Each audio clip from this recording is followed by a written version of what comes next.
Aku tuh ya kalau lagi pusing, lagi mumet, jadi aku cerita nih. Terus orang itu malah nanggapin kayak kayak gitu doang mah mending. Aku nih pernah lebih parah gitu. Jadi karena kayak gitu, ya aku jadi keinget terus kan. Kalau kayak gitu mah ya udah mending gak usah cerita aja gitu. Karena pas mau cerita malah jadi adu nasib. Padahal tadinya mau curhat dan ngeluarin isi hati aja gitu Bu. Kalau begitu harus gimana Bu? Ya suka ada orang yang kayak gitu ya gitu kan. Mungkin niatnya sih dari sekedar menenangkan. Bahwa jangan terlalu dipikirkan gitu ya. Tapi yang keluar memang mungkin pada saat itu dia juga sedang di puncak-puncaknya. Iya, sama-sama pusing kayak gitu ya. Sama-sama pusing. Nah, yang jadi makin teteh jadi pusing karena ketika ternyata si saya ini kondisinya lagi juga punya masalah yang mumet. Makanya kamu nggak tahu nggak aku mah nah, teteh yang rencananya mau curhat, malah marah dicurhatin dengan masalah yang lebih besar, memang mungkin lebih besar, dan akhirnya yang terjadi bukannya terjadi pembocoran emosi, bukannya terjadi releasing emosi, tapi ketahan lagi. Tidak sekedar ketahan, ketambah. Oh bener lagi. Iya Bu, betul. Oh gitu. Aduh, tapi bukan keadus kalau gitu. Mending aku makan harapan si orang itu gitu mungkin ya. Ya kamu bersyukurlah aku malah lebih parah gitu kan. Tapi kan kadang-kadang tidak begitu. Teteh mungkin iya sih, tapi aku kan nggak kuat. Aku gimana nih? Dan aku cuma pengen cerita aja gitu kan. Iya. Nah betul. Capek kan? Capek sih Bu. Jadi oleh sebab itu gitu kan, emang curhat itu sebetulnya kalaupun bukan nggak usah profesi lah apa ya, orang yang punya kesediaan untuk mendengar. Biasanya kita tahu kok, kita kena teman tertentu. Iya, teman dekat lah. Teman dekat. Makanya ada baiknya memulai dengan kamu lagi baik-baik aja nggak? Kita tanya dulu kondisi yang kita supaya tidak adu nasib gitu ya kan. Baik aja nggak? Emang kenapa? Nggak, aku mau cerita. Tapi jujur aku mah cuma mau cerita aja. Kamu dengerin doang ya, please. Iya. Jangan ngekat, jangan menanggapi, apalagi kamu terus ngasih solusi. Aku sedang tidak butuh solusi. Aku mah pengen keluar aja. Aku pengen ngomong, aku pengen nangis. Temenin aja aku ya, dengerin aja. Itu aja. Jadi perlu tuh kalimat awalnya harus pakai bridging gitu.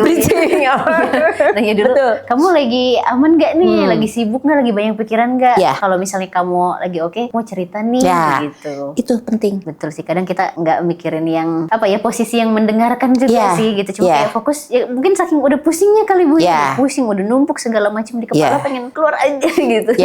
Betul. Sekali lagi perlu dipertimbangkan satu, kalaupun bukan profesional, kita udah tahu bahwa dia mah, temen yang ini mah punya kesediaan untuk mendengar. Temen ini mah insya Allah tulus. Temen ini mah insya Allah tidak akan menyampaikan pada orang lain. Dikip lah ya cerita kita. Ceritanya gitu kan. Ya karena kan kalau walaupun kita sebetulnya masalah kita ini tidak berat, remeh gitu kan. Tapi kalau numpuk kan jadi berat juga. Nah, ketika diceritakan dan orang ini menceritakan kan bisa jadi berbeda. Betul. Nyampe ke sananya. Dia ngelakuin apa gitu ya. Itu yang tidak baik. Makanya ya walaupun tidak mudah ya, ahli-ahli agama pasti bilang curhat dulu sama Allah dulu deh. Pasti ada sesi-sesi kita bisa curhat sepertiga malam gitu kan. Tapi kalau duha juga kalau buat saya oke loh. Iya sih bisa. Duha juga gitu kan. Sebetulnya kalau kita lagi punya waktu pas hari libur mungkin ya.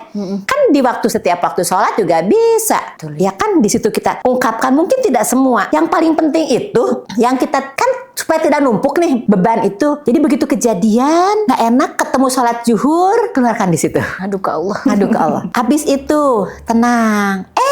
Jam 2:30 ada baru lagi. Makanya Masya Allah kan? Iya sih. Ada waktu-waktu itu kan waktu untuk curhat gitu kan sebetulnya. Bener, Bu. Jangan terlalu seperti ritual saja sholatnya. Tapi kan sholat itu berdoa gitu kan. Berdoa itu bisa meminta, memuji gitu kan. Bersyukur. Itu kan semua rangkaian. Sholat itu seperti itu sebetulnya, mendekatkan kita pada Allah gitu kan. Dan ya saya juga masih sangat-sangat belajar. Masih lebih banyak kayak masih ya melakukan aja, ritual aja. Kurang masuk hatinya gitu kan. Iya sih, tapi biasanya kalau kita lagi ada masalah lebih gampang tuh masuk. Betul. Iya lagi Bu. Ya kan lagi butuh-butuhnya kan. Karena ya Allah aku butuh bantuan ya Allah. Gitu. Kalau dalam tanda petik tidak butuh, nggak pernah ada yang tidak butuh, tapi kadang dalam petik gitu kan. Kan kadang suka buru-buru juga sholatnya.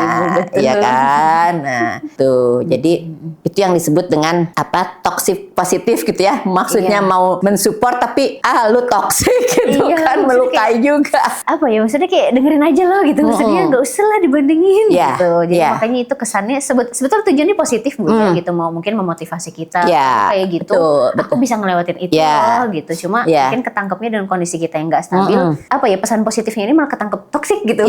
Betul. Aku juga akhirnya kemarin sempet ya maksudnya ngalamin kayak beberapa temenku tuh yang biasa diajak cerita lagi nggak memungkinkan nih gitu, ngedengerin kadang ya apa namanya, ada dia kondisi yang lagi sakit, terus habis itu ngurus orang tuanya yang sakit, kan masa cerita gitu. Jadi akhirnya kalau aku ini ketemu cara lain yang biar setidaknya tuh bisa keluar. Jadi akhirnya aku journaling gitu. Aku bikin kayak apa ya, semacam page gitu di aplikasi di laptop lah, terus ya udah gitu ditulis hari ini apa yang aku rasain, itu tanggal berapa, terus ya udah bikin aja tuh cerpen apa artikel kayak gitu panjang banget. Jadi akhirnya aku tulis semua yang aku rasain di situ sambil nangis, sambil boleh terserah, yang penting keluar dulu gitu. Karena tadi mau nunggu temenku kayaknya aduh belum bisa nih, tapi ini butuh keluar sekarang gitu. Jadi ya udah akhirnya aku nulis jurnal Bu. Nah, kalau mau mendapat manfaat lebih dari journaling itu, setelah selesai baca lagi. Betul sih, iya. Mungkin kita iya kah? Aku kayaknya nggak gitu-gitu amat. Bisa dicoret sebagian. Jangan dihapus. Dicoret supaya kita tahu proses, bahwa proses kesembuhan diri saya tuh melalui, kasarnya beginilah di awal mah, misalnya karena kita marah ya, mencaci maki, dasar lu bego gini. Oh, gitu. Setelah selesai baca, bahasanya kok kurang bagus ya. Jelek Udah coret, bikin lagi yang baru.